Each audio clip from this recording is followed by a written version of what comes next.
అద్భుతం. ప్రపంచంలోనే ఇదే మొట్టమొదటి ప్రాజెక్ట్. ఆంధ్రప్రదేశ్ వ్యవసాయ విద్యుత్కి 50% విద్యుత్ అందించే ప్రాజెక్ట్ అది. ఇప్పటికే 10,000 కోట్ల వ్యయం, మరొక 14,000 కోట్ల ఖర్చు పెడుతున్నారు. ఇంతకు ఆ ప్రాజెక్ట్ నిర్మిస్తున్న సంస్థ ఏంటి, ఏమిటి ఆ ప్రాజెక్ట్, ఎక్కడ ఉంది, పూర్తి వివరాలను తెలుసుకోండి.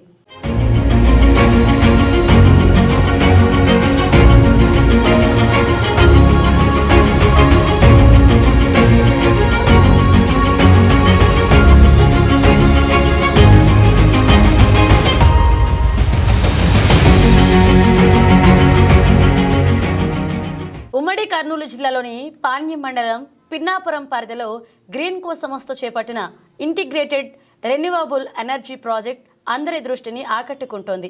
ఇప్పటికే దీని పనులు 80% పైగా పూర్తయ్యాయి. పలు దేశాల భాగస్వామ్యంతో ఈ భారీ ప్రాజెక్టుకు రూపుదిద్దుకుంటోంది.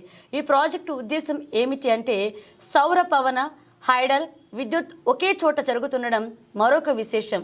ఏంటంటే, విద్యుత్ ఉత్పత్తికి వాడే నీటిని రీసైకిల్ చేయడం, ఎగువ నుంచి నీటిని దిగువకు వదులుతూ విద్యుత్ ఉత్పత్తి చేయడం, అదే నీటిని వెనక్కి రప్పిస్తూ మళ్ళీ విద్యుత్ ఉత్పత్తి చేయడం. దీనిపై స్పెషాలిటీ సూర్యరశ్మి ఉన్నంత వరకు సౌర విద్యుత్, పవన్ విద్యుత్, రాత్రి వేళల్లో హైడల్ పవర్ ప్రొడక్షన్, ఇలా 3 రకాల విద్యుత్ ప్రతిని ఒకే చోట చేయడం ఈ ప్రాజెక్టు ముఖ్య ఉద్దేశం. ఏపీలో వ్యవసాయ రంగానికి ప్రస్తుతం ఉపయోగిస్తున్న విద్యుత్తులో ఏకంగా 50% విద్యుత్ ఉత్పత్తి ఒకే చోట జరగడం దీని స్పెషాలిటీ అని సాక్షాత్తు ఉప ముఖ్యమంత్రి పవన్ కళ్యాణ్ మీడియా ముందర చెప్పడం విశేషం. ఇప్పటికే 10,000 కోట్లకు పైగా ఖర్చు చేశారని, మరో 14,000 కోట్లు ఖర్చు చేయాల్సి ఉందని పవన్ కళ్యాణ్ స్పష్టం చేశారు. Greenko company is well known for last గత 15 సంవత్సరాలుగా ఇట్స్ రెన్యూబుల్ ఎనర్జీస్లో వాళ్ళు చాలా ప్రతిష్టాత్మకమైన కంపెనీ అది. ఈ ప్రత్యేకించి గ్రీన్కో కంపెనీ చాలా వరల్డ్లో లీడింగ్ గ్రీన్ ఎనర్జీ కంపెనీ అది. వీళ్ళు ఇప్పుడు దాకా మన భారతదేశంలోనే 1,50,000 కోట్లు భారతదేశం మొత్తం పెట్టుబెడతా ఉన్నారు. మన రాష్ట్రంలో మటుకు 30,000 కోట్లు ఆల్రెడీ పెట్టుబడులు పెట్టారు. ఇవి కాకుండా అదనంగా ఇంకొక 20,000 కోట్లు పెట్టుబడి పెట్టబోతా ఉన్నారు. ఇప్పుడు దాకా వాళ్ళు 12,000 మందికి ఉపాధి అవకాశాలు కల్పించారు. ఇంకా అలాగే ఉపాధి ఉన్న అంటే ఒక ఉద్యోగం కంపెనీ ఇస్తే ఆ వ్యవస్థ నడవడానికి అదనంగా ఇంకొక 4 మందికి 1:4 అనే రేషియో కింద అదనంగా ఇంకో 50,000 మందికి ఉపాధి కూడా లభించగలిగింది. దీనివల్ల ముఖ్యంగా ఈ పినాపురం ప్రాజెక్టుకి దాదాపు ఇప్పుడు దాకా ఒక 10,000 కోట్లు పెట్టుబడి పెట్టారు. ఇంకొక 24 కోట్లు అడిషనల్గా ఇంకా పెట్టుబడి పెడతా ఉన్నారు.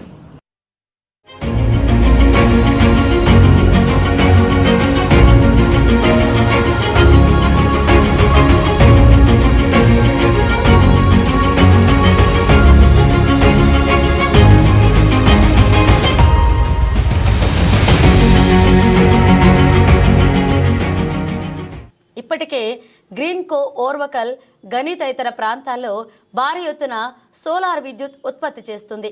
ఈ మొత్తం ప్రాజెక్టుని పవన్ కళ్యాణ్ ఏరియల్ వ్యూ ద్వారా పరిశీలించారు. దాదాపు 1000 ఎకరాలకు పైగా అటవీ భూములు ఇందులో ఉన్నాయని, కేంద్ర ప్రభుత్వ అనుమతితో నెల్లూరు జిల్లాలో అటవీ శాఖకు అంతే స్థాయిలో భూములు ఇవ్వడం జరిగిందని పవన్ కళ్యాణ్ వివరించారు. మరికొంత అటవీ భూములపై రెవెన్యూ, అటవీ శాఖ మధ్య వివాదం నడుస్తున్నందున పరిష్కారానికి కేంద్ర ప్రభుత్వానికి ప్రతిపాదన పంపినట్లుగా కూడా పవన్ కళ్యాణ్ స్పష్టం చేశారు. ఈ ప్రాజెక్టు గనక పూర్తి అమల్లోకి వస్తే విద్యుత్ సమస్య చాలా వరకు పరిష్కారం అవ్వడమే కాకుండా ఇతర ప్రపంచ దేశాలకు కూడా విక్రయించేలా ప్రయత్నం చేస్తామని ఉప ముఖ్యమంత్రి పవన్ కళ్యాణ్ స్పష్టం చేశారు. విద్యుత్ ఉత్పత్తితో పాటు చూడడానికి చాలా అద్భుతంగా ఉంది అని, ప్రపంచ పర్యాటక కేంద్రంగా కూడా దీనిని చేసే ప్రయత్నంలో పరిశీలిస్తామని ఉప ముఖ్యమంత్రి చెప్పడం చర్చనీయాంశంగా మారింది. 43 లక్షల ఇళ్లకి ఈ ప్రాజెక్టు డైరెక్ట్ పవర్ ఇవ్వగలదు. నెలకి 200 యూనిట్లు. రాష్ట్రంలో 50% అగ్రికల్చర్ లోడ్ని ఈ ప్రాజెక్టు తీర్చగలదు. అంటే ఆంధ్రప్రదేశ్ తాలూకు ఎనర్జీ అవసరాలని 3వ వంతుని ఈ ప్రాజెక్టు, అంత సత్తా ఉన్న ప్రాజెక్టు. సో అందుకని మనస్ఫూర్తిగా ఇలాంటి ప్రాజెక్ట్ని మీరు ఆంధ్రప్రదేశ్లో పెట్టినందుకు ఎవరు చూడనప్పుడు మీరు అంటే ఈ రోజున నిన్న మన ఎన్టీపీసీ కూడా చూసాం, మన ప్రధానమంత్రి గారు ఓపెన్ చేశారు.